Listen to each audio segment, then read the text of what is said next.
Hello, all of you fantastic people on the World Wide Web. I'm Kristen. I'm your host at sageandchocolate.com, and this is the second part in my series on sleep, why your sleep sucks and what you can do about it. And today I just want to bring you some simple lifestyle tricks and changes you can make that don't cost anything and may end up promoting better sleep. Now, my first idea is that you need to sleep in total darkness. And now it may seem overly simplistic, but generally speaking, before the advent of electricity, when it was dark outside, people slept, and when it was light outside, people were awake and active. Our circadian rhythms developed in this sort of dance between lightness and darkness, and even now, what happens when it gets dark is that the brain is signaled to produce melatonin, and it's a hormone that kind of makes you drowsy and promotes sleep. Well, when we keep our lights on all the time, and we never have that dark part until we actually go to sleep, and perhaps not even then we just don't get that melatonin production, which can aid us in our sleep. So, if you go ahead and maybe do some blackout drapes, or use a sleep mask, and go ahead and start dimming the lights prior to going to bed, then you get that melatonin production, and that's going to help you sleep better. Now the second idea that I have is to go ahead and get all electric stuff out of your bedroom. This includes your cell phone, digital alarm clocks, with the display, televisions, and the reasons for this are twofold. Now the first one is probably more controversial, and that is the existence of EMFs, which are electromagnetic fields, which are basically like a force field around electric objects. And science has sort of linked these EMFs to things such as cancer, decreased immunity, decreased sleep, and I believe there was even actually a study on cell phone usage promoting bone density loss. So EMFs can be kind of a tricky thing, and we have so much exposure to electronic appliances in our daily life that, we don't need that extra exposure while we're sleeping. Now the second reason for this is that if you're trying to sleep in total darkness, but you have all these electric things, sometimes that can be hard to do. I mean, it is so easy if you can't fall asleep to go ahead and turn that TV on and be like, okay, I can get, the late show in. Or to go ahead and look at that alarm clock with that digital display all night long, going, when am I going to fall asleep? It's 3 in the morning. And then what happens is you get more anxious about this. You go ahead and get anxious, and then you get all worked up, and then it's harder to fall asleep. If you do need to go ahead and have that digital alarm clock there, go ahead and just face it the other way. That way you're not looking at the display and making yourself anxious, and thus less likely to fall asleep. Okay, now the third tip is to reserve your bed for things that are pleasurable or rejuvenating. These two activities are sex and sleep, the two S's. Your bed should be for the two S's, sex and sleep. It shouldn't be for work. It shouldn't be for eating, unless you're including food play in your sex. I mean, some people are into that. It should basically be like a Pavlov's dog type of thing. Pavlov rang the little bell, and then the dog started to drool because they associated the bell with the food. That's what your bed should be like for you. Your bed should remind you of warm, comforting, joyful things, not stress, anxiety, oh my gosh, all of this life stuff happens type of things. Go ahead, and if you don't have a desk, use your couch in your living space. That's what it's for. Your bed is for sex and sleep. That way you can go ahead and create those connections. Bed equals good, good equals less tension, fall asleep. Okay? And now, I want to talk about sleep rhythms. As in, you really ought to go to bed at the same time every night and wake up at the same time every morning.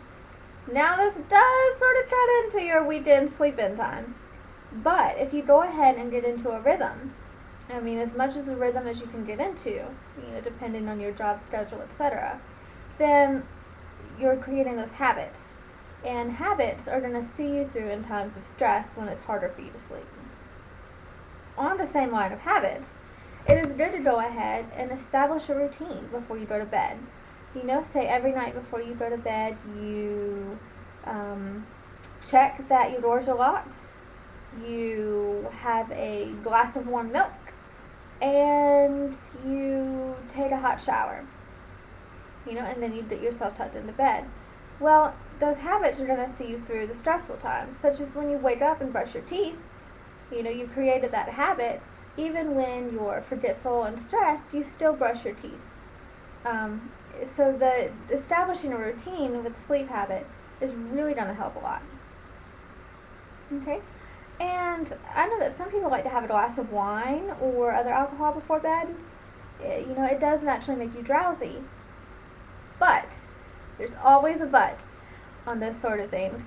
It may make you drowsy, but it also, in many people, makes you wake up in the middle of the night. And if you're waking up in the middle of the night, then you're not getting that sleep you need. So I'm not saying to go ahead and completely cut out your glass of wine, because I'm not planning to do that myself entirely. But if you go ahead and cut that back and maybe just notice your reactions. You know, if I have this glass of wine, notice, am I waking up in the middle of the night? And if you are, go ahead and cut it out.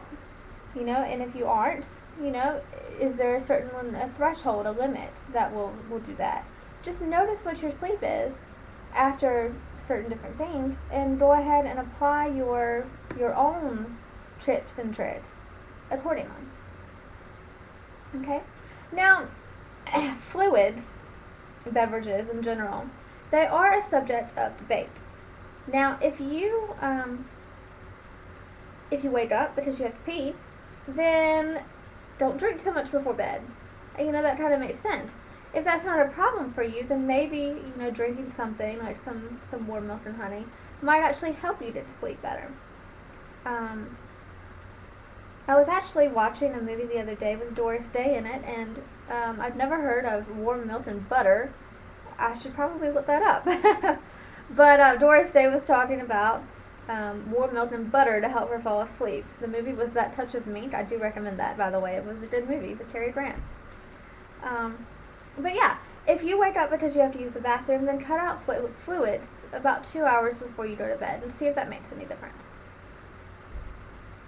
Now, in terms of fluids, beverages, people also think of snacks. I am a huge snacker. I love to eat. Me and my stomach have the best relationship ever. I feed it, it is happy. But sometimes it's not great to feed it right before bed. Sometimes if you go ahead and eat starchy, sugary things, then what happens is you spike your sugar, and then when you're asleep, it falls dramatically and creates like a hypoglycemic sort of episode, which wakes you up or makes you hungry in the middle of the night after you've already fallen asleep, because you need to stabilize your blood sugar levels.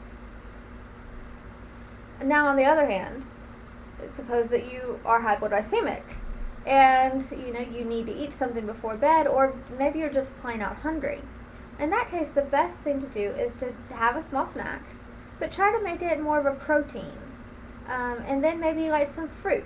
You know, something to give you some of those tryptophans. You know, like Thanksgiving Day turkey, and then some fruit to help that hormone go ahead and cross the blood-brain barrier. You know, go ahead and promote that drowsiness with what you eat, as opposed to hyping yourself up. You know, giving yourself more zest and oomph and pizzazz with something a little bit more sugary and starchy. Now, my last tip for the day is about exercise. I hate exercise, by the way, but it can be very helpful, and I always feel better when I'm doing it regularly. 30 minutes a day of exercise, even if that's just maybe a brisk walk around the neighborhood, it can go ahead and help you promote better sleep.